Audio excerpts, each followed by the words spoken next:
Hey guys, welcome back to TechMan. Today, let me show you how to fix connection error Roblox mobile. In this quick tutorial, we're going to fix Roblox connection errors using three simple methods. First, exit Roblox completely and ensure you're on a stable internet connection. Switching from mobile data to Wi-Fi often resolves the issue instantly. Second, go into your device settings. Find Roblox and check the cellular data is enabled. If it's already on, toggle it off and on again to refresh the connection permissions. Finally, if the problem persists, use the Clear Cache app feature in your settings, locate Roblox, clear the cache of the app, then reinstall it. This refreshes the installation without logging you out, giving you a clean start.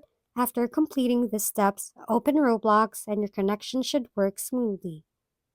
If we've been helpful, kindly give us a thumbs up and don't forget to hit the subscribe and bell button for more contents.